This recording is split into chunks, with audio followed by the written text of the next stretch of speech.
ब्रह्मांड की यह चिट्ठी आपको इस वक्त क्यों मिली? आपके समक्ष अनेकों विकल्प थे, आपने उन्हें छोड़कर इस संदेश का चुनाव आखिर क्यों किया? आपके मन के प्रश्न और इस संदेश में लिखे उत्तर से मेल कैसे खाते हैं? क्या हर दिन यह एक सहयोग है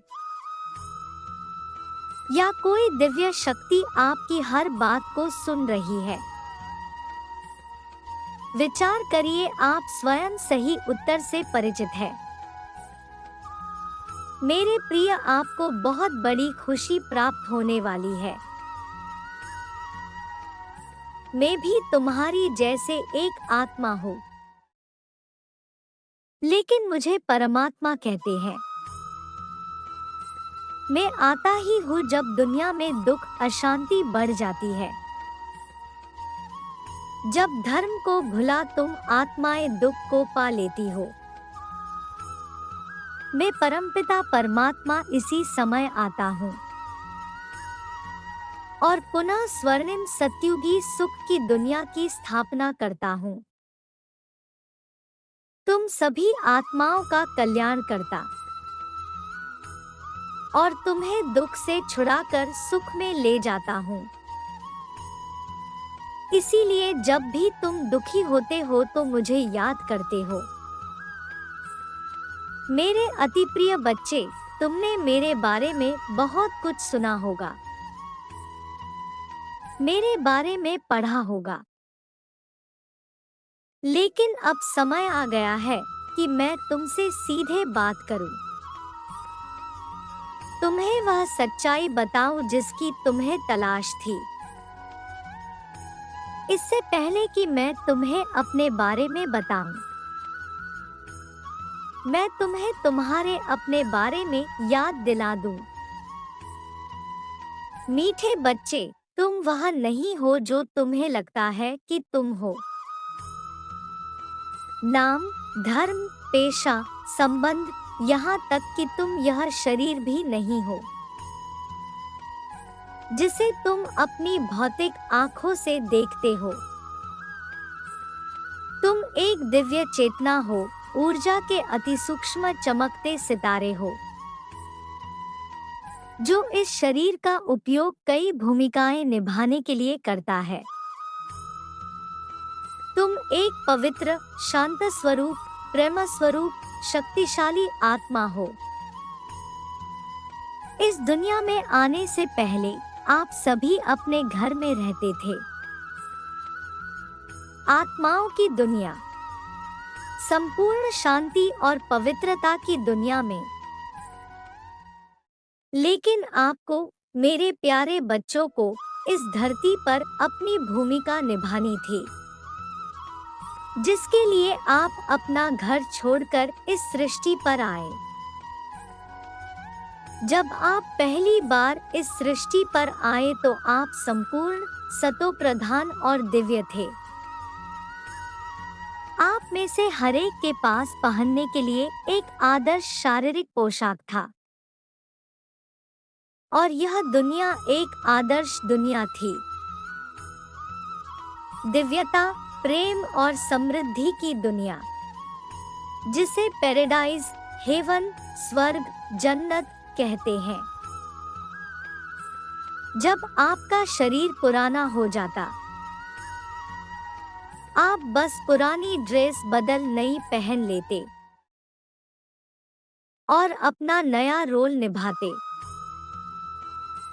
घर से और भी बच्चे इस सृष्टि रंगमंच पर आपके साथ शामिल होते गए। आप सभी बच्चे इस स्वर्णिम युग का आनंद ले रहे थे, जिसे सतयुग और त्रेतायुग कहा जाता है। जब तुम बहुत लंबे समय तक विश्व मंच पर अपनी भूमिका निभाते रहे, तो तुम्हारी पवित्रता और शक्तियां धीरे धीरे कम होने लगी। तुम अपनी असली पहचान भूल गए और सोचा कि जो शरीर रूपी वस्त्र तुमने पहना था, वह ही तुम हो, फलस्वरूप काम, क्रोध, लोभ, मोह और अहंकार तुम्हारे व्यवहार में आने लगा। आप सबके बीच जो प्रेम, मधुरता और सामंजस्य था वह खो गया। आप एक दूसरे के साथ लड़ने झगड़ने लगे, धोखा देने लगे। जब तुम्हें दुख और दर्द का अनुभव हुआ, तब तुमने मुझे पुकारना शुरू किया। तुम मुझे ढूंढने लगे, तुम भूल गए थे कि मैं तुम्हारा पिता आत्माओं की दुनिया में रहता हूँ। तुम अपनी ही दुनिया में मुझे ढूंढने लगे। तुम्हें एक धुंधली सी याद थी कि मैं तुम्हें बहुत प्रेम करता हूँ। मैं प्रकाश का पुंज हूँ। इसलिए तुमने मंदिरों का निर्माण करना शुरू किया, जहाँ तुमने मुझे याद करने के लिए मेरे स्वरूप का प्रतीक बनाया। जैसे जैसे समय बीतता गया, आप धर्म, जाति, पंथ और राष्ट्र के नाम पर बंटते गए। आप, मेरे प्यारे बच्चे, मेरे नाम पर युद्ध छेड़ने लगे। आपने अपने पूर्वजों के मंदिरों का निर्माण करना शुरू किया। वह दिव्य, पवित्र आत्माएं जो आपकी दुनिया में सतयुग और त्रेतायुग में होकर गए थे, आपने उनकी महिमा के लिए मंदिर बनाए और आपने उनमें मुझे ढूंढना शुरू किया। जैसे जैसे आपका दुख बढ़ा, मेरे लिए आपकी खोज और तीव्र होती गई। फिर आपने मुझे प्रकृति में भी ढूंढना शुरू किया। आप में से कुछ लोगों ने मुझे खोजने के लिए अपना जीवन समर्पित कर दिया, लेकिन फिर भी मुझे ढूंढ नहीं पाए। आप में से कुछ लोग अपने विज्ञान और तकनीक की दुनिया में इस कदर उलझ गए थे कि आप यह भी मानने लगे कि मेरा अस्तित्व ही नहीं है। यह द्वापर युग और कलयुग का समय था। जब भी आपके सामने कोई समस्याएं आई, आपने सोचा कि मैं आपका भाग्य लिखता हूँ। इसके लिए आपने मुझे दोषी ठहराया और मुझसे इसे ठीक करने की प्रार्थना की। मीठे बच्चे, मैं तुम्हारा पिता हूँ। क्या मैं आपको कभी बीमारी, गरीबी, संघर्ष या प्राकृतिक आपदाएं दे सकता हूँ? आपकी दुनिया में सब कुछ कर्म के सिद्धांत के आधार पर काम करता है। जो कर्म आप करते हो उसी का फल आपको मिलता है। आप ही अपने भाग्य के निर्माता हो। मैं आपको वह ज्ञान और शक्तियाँ दे सकता हूँ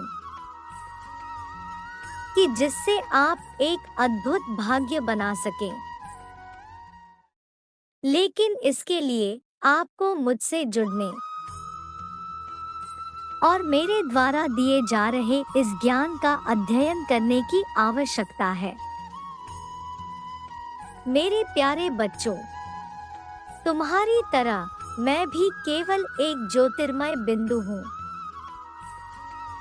मैं पवित्रता का सागर, प्रेम का सागर और ज्ञान का सागर हूँ। तुमने मुझे कई नामों से पुकारा है। मैं तुम्हारा पिता हूँ, शिक्षक और मार्गदर्शक हूँ। तुम बच्चे शरीर धारण करते हो और जन्म मृत्यु के चक्र में आते हो। मैं कभी भी शरीर नहीं लेता। मैं परमधाम निवासी हूँ, शांति और पवित्रता की दुनिया, जो वही घर है जहाँ से आप सभी इस सृष्टि पर आए। तुम्हें फिर से पावन बनाने के लिए मैं तुम्हें ज्ञान, प्रेम और शक्ति देने आया हूँ। मीठे बच्चे, अपने वास्तविक स्वरूप को जानो और मुझसे जुड़ो। मुझे याद करो और अपने शांति, पवित्रता, आनंद, खुशी, प्रेम और शक्तियों के वर्षे को प्राप्त करो। मैं तुम्हें गुणों और शक्तियों से भर दूंगा, ताकि हम मिलकर नई दुनिया का निर्माण करें।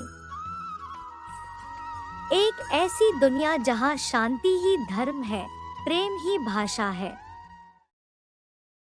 करुणा ही संबंध है, हर कर्म में सत्यता है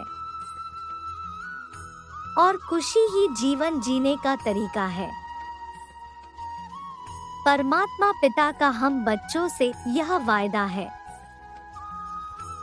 कि जब धर्म की अति ग्लानि होगी, सृष्टि पर पाप व अन्याय बढ़ जाएगा, तब वे इस धरा पर अवतरित होंगे। अब हमने जाना है कि वो एक साधारण मनुष्य तन का आधार ले हमें सत्य ज्ञान सुनाकर सद्गति का रास्ता दिखा दुखों से मुक्त कर रहे हैं। यह गायन वर्तमान समय का ही है, जबकि कलयुग के अंत और नई सृष्टि सतयुग के संगम पर स्वयं परमात्मा अपने वायदे अनुसार इस धरा पर अवतरित हो चुके हैं तथा इस दुखमय नर्क को सुखमय स्वर्ग में परिवर्तन करने का महान कार्य गुप्त रूप में करा रहे हैं। तुम्हारा कल्याण हो।